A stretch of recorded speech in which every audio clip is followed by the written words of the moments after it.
ખાવડાથી Halvad transmission અદાણીની લાઇનમાં એક પણ રૂપિયાનું વળતર આપ્યા વગર કંપની દ્વારા પોલીસને સાથે રાખી ખેડૂતો સાથે થઈ રહેલ દમનગીરી બાબતે આજરોજ કલેક્ટર સાહેબ કચ્છ ભુજને આવેદનપત્ર આપવામાં આવ્યું છે।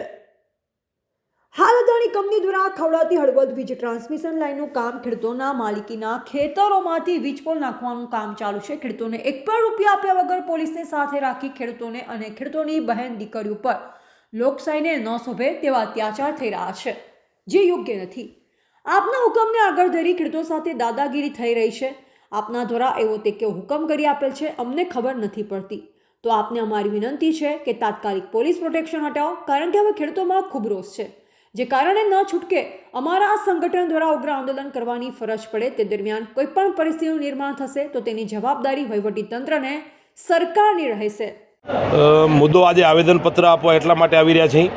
છેલ્લા આમ તો 74 દિવસ થયા, પણ છેલ્લા 6 દિવસથી પોલીસ સાથે રાખીને અદાણી કંપનીનું ખાવડાથી હળવદ ટ્રાન્સમિશન લાઇનનું કામ ચાલુ છે।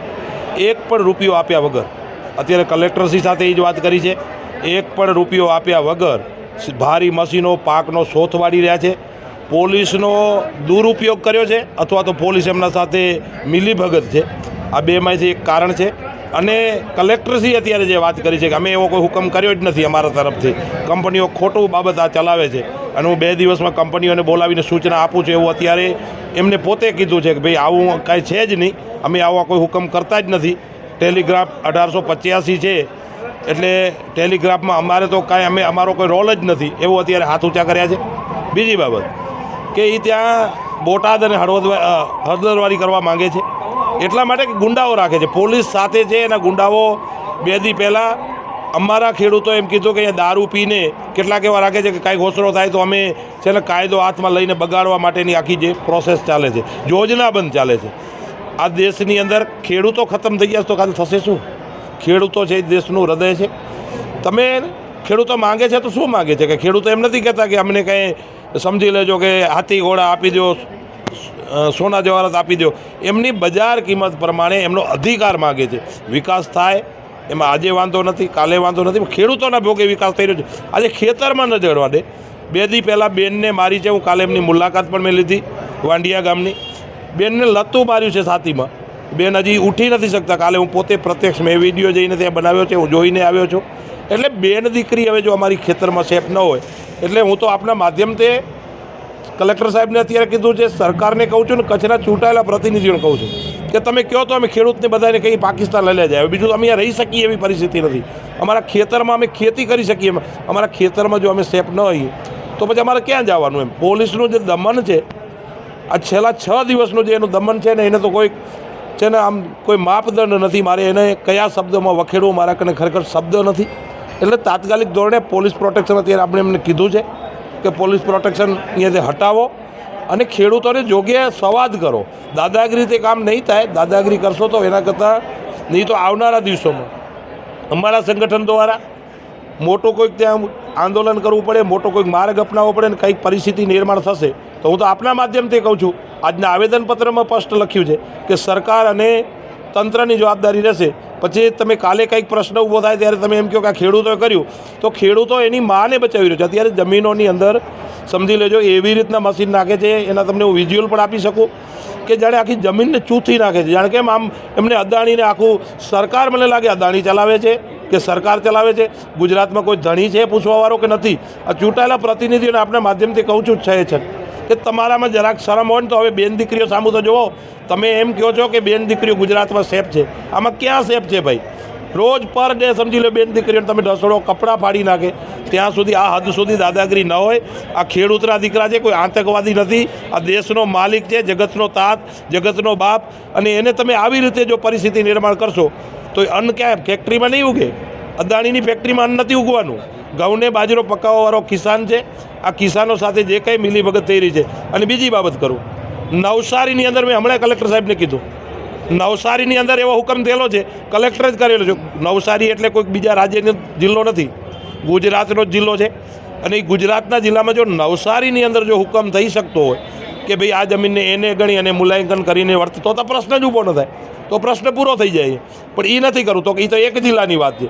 ભાઈ એક જિલ્લાની વાત જો CR પાટીલ સાહેબના વિસ્તારમાં થઈ શકતો હોય તો એનો મતલબ એમ થયો કે જેના હાથમાં એના મોંમાં લાઠી એની ભેંસ, આવું છે. એટલે આ કાયદો છે કોઈ સરકાર એક જિલ્લાની અંદર એક કાયદો, બીજા જિલ્લાની અંદર બીજો કાયદો, આવું ના હોય. એટલે હું તો આપના માધ્યમથી સરકાર અને આ ચૂંટાયેલા પ્રતિનિધિને કહું છું, જો નવસારીની અંદર કરી શકાવતા હોય જે પ્રતિનિધિ ચૂંટાયેલા છે ત્યાં, તો આપણા જિલ્લામાં તમે શું કરો છો? તમારી જવાબદારી નથી. તમે સીધો ખેડૂતો પર રોષ ઠલવો છો. અમારા સામે કોઈ ન બોલે. મને લાગે તંદુરસ્ત રાજ છે ને, લોકશાહી નથી બચી. તંદુરસ્ત અમે સામે બોલીએ એટલે તમે અમને ટાર્ગેટ બનાવો. અમે ટાર્ગેટ નથી. અમે તો ખેડૂતો સાથે જઈએ અને ખેડૂતો સાથે અન્યાય થાય છે એટલા માટે. અમે કાયદો બગાડવા નથી માગતા. અમે તમને મત આપીને ગાંધીનગર બેસાડ્યો એટલે અમે ભૂલ કરી. એટલે અમને તમે શેનો અમને ટાર્ગેટ ભાઈ બનાવો છો કે તમે અમારા સામે આમ બોલો છો ને તેમ બોલો છો? અમે નહીં બોલીએ તો કોણ બોલશે? એ અભણ અજ્ઞાન ખેડૂત, હું તો એ દરિદ્ર નારાયણ એને કહું છું. એ દરિદ્ર નારાયણ ખેતરમાં આજે હું તમને કોઈ શેપ ન હોય, એ તો બજારો અભણ છે, અજ્ઞાન છે, એને તો ખબર નથી. આવી પરિસ્થિતિમાં કેટલાક લોકો એના દીકરા દીકરીઓ ક્યાંક બહાર નોકરી કરે, વડીલો સાથે મર્યાદા નથી રાખતા. વાંડિયા ગામની અંદર મેં જોયું 80 વડીલો બાપાઓને તમે લતું મારો, તમે એમને ખેતરમાં તગડી નાખો.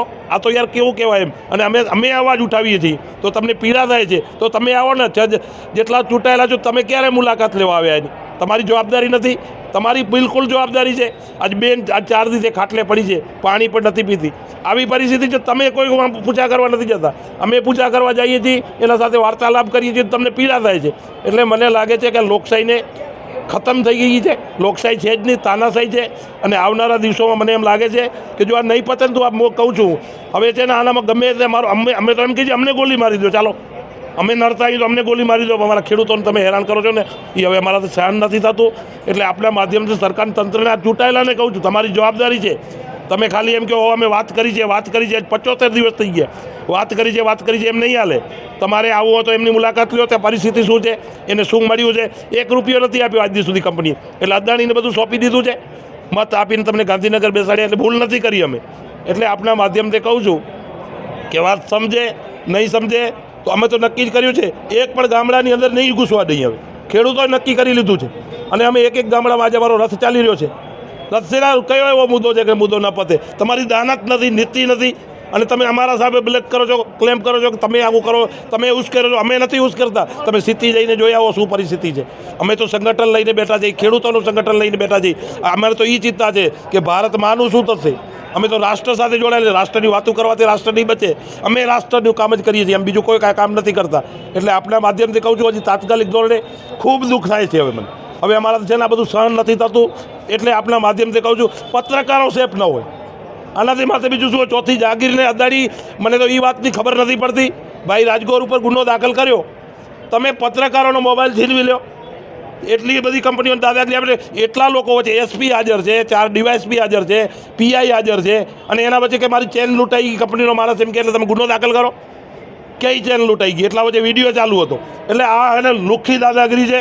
લુખ્ખી દાદાગીરી હવે નહીં ચાલે. અને અમે તમારા સાથે થઈ આવી જાઓ, જે કરવું પડશે એ કરશું. તમે માધ્યમો છો, આ દેશનો ચોથો થંભ છો. જો તમે તમારા સામે આવી રીતે વર્તન કરશે, ખેડૂતો સાથે આવી રીતે વર્તન કરશે તો કોઈ હિસાબે ચલાવી નહીં લેવાય. એટલે મહેરબાની કરીને સરકારના પ્રતિનિધિઓને, સરકારને કહીએ છીએ આ બાબતમાં ઘટતું તમે કરજો. આ ગુનો ભાઈ સામે દાખલ કર્યો છે, તાત્કાલિક ક્રેશ થવો જોઈએ હું તો એમ કહું છું. અને ખેડૂતો સાથે અન્યાય થાય છે તાત્કાલિક થાય, નહીં તો આવનારા દિવસોમાં સરકાર પરિણામ ભોગવવા માટેની તૈયારી રાખે.